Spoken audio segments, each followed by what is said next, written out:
Assalamualaikum warahmatullahi wabarakatuh. Sabahul khair habibi wa habibti. Sabahun nur, sabahul ful, sabahul wards. Kif halukum? Alhamdulillah khair. Ayyamil an? Al-an yaumul khamis 13 August 2020. I am Mualimah Tuti Wardani Bako SPD. Now our subject is biology. Our topic for today is spermatogenesis and oogenesis. I will tell you about the indicator that you must reach in this subject now. The first is be able to explain the differences of spermatogenesis and oogenesis. The second, be able to explain the spermatogenesis process.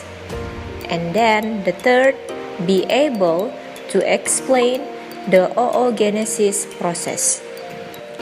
Before we are going to the topic, Mualimah will explain to you the glossaries of English for our topic. The glossaries are form, membentuk, mature, matang, polar body, badan kutub atau badan polar, degenerate, degenerasi, tail, ekor. Alright, habibi wa habibti, yallah bina nabada'un nasyat. Alright, habibi wa habibti, do you still remember what is our topic last week? Yes, about cells divisions.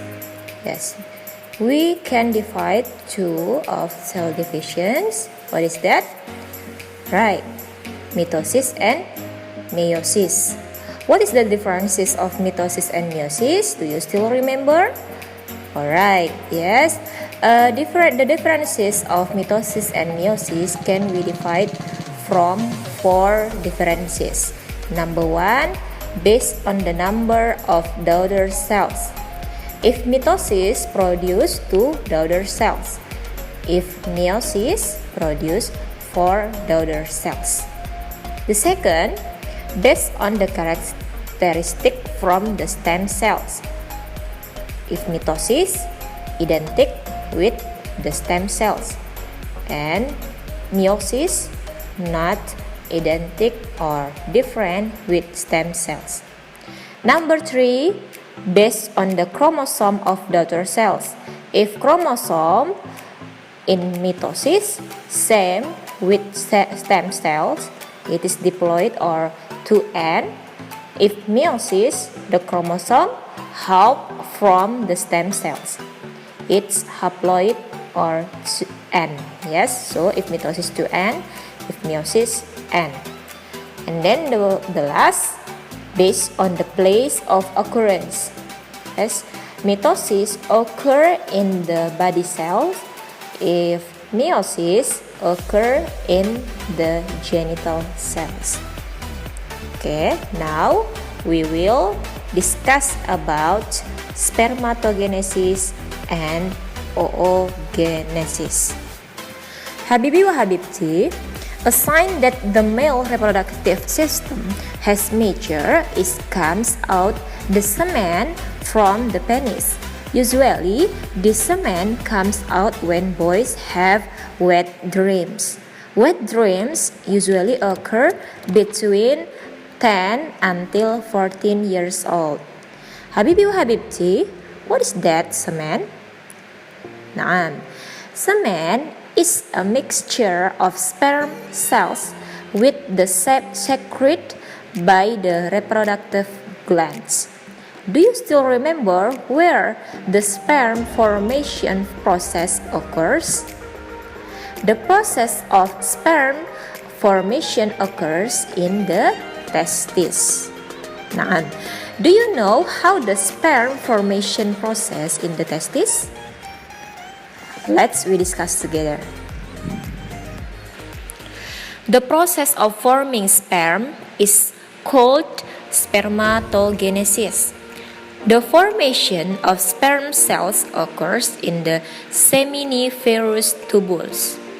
The word tubules comes from the word tubula, which means is channels. Yes, Habibi wa Habibti. And then the word seminiferous comes from the word semen. The meaning is sperm. So, the seminiferous tubules are long, winding tubule where sperm are formed. These bundles of tubules actually the structure forming the testis.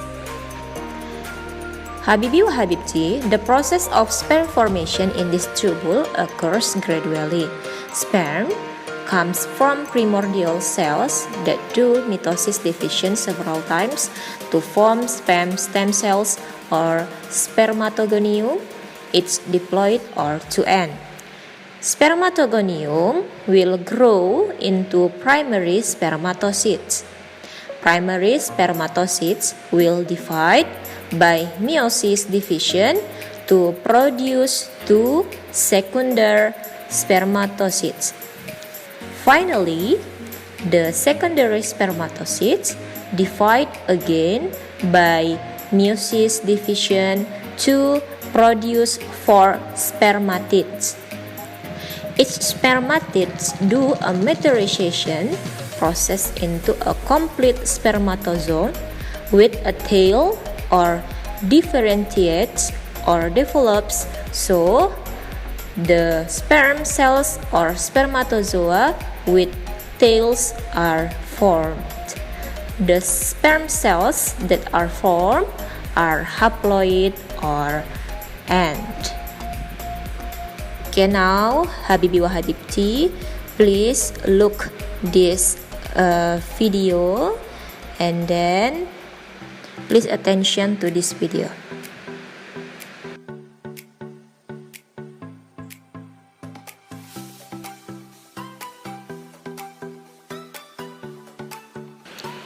Okay, now we are going to oogenesis. Oogenesis is the process of forming female genital cells. The name is ovum and occurs in an organ that we call the ovary.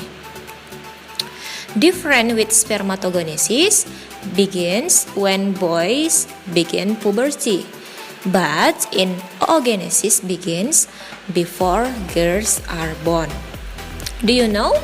When birth, girls already have ovum cells or primordial cells. The mature ovum is ovulate or out from the ovary during the female reproductive cycle. In the ovary, there are diploid primordial cells which will become ovum and then we call oogonia. Primordial cells will divide by mitosis division to form oogonia or stem cells ovum, its diploid or to end. These cells will grow into primary oocytes.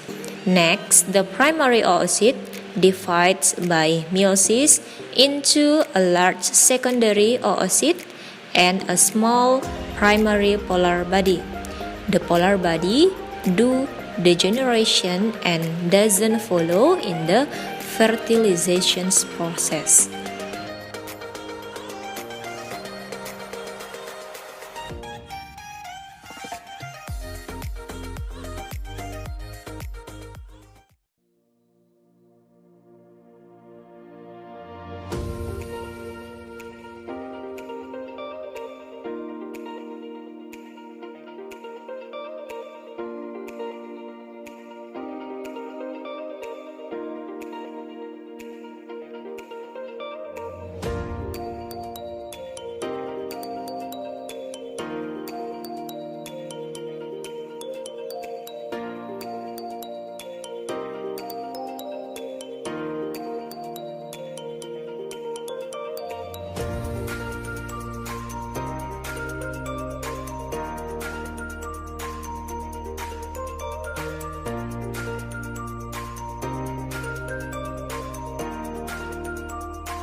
The secondary oocyte produce two cells. There are the oocyte, this is the large size, and a large secondary polar body and a smaller secondary pole. This polar body will also degenerate, and the oocyte will grow and maturation into ovum. At the end of the oogenesis process, from one ovum stem cells, we called oogonia, will produce one ovum. It is haploid or end and three polar bodies, or we call polycytes. Okay. Alright, Habibi wa Habibti. That's all our material for today. Next time we will meet anymore with Mualima with another material. Okay, shukran for your attention. Keep spirit. Don't forget to do your exercise in your book. Alright, shukran. Wassalamualaikum warahmatullahi wabarakatuh.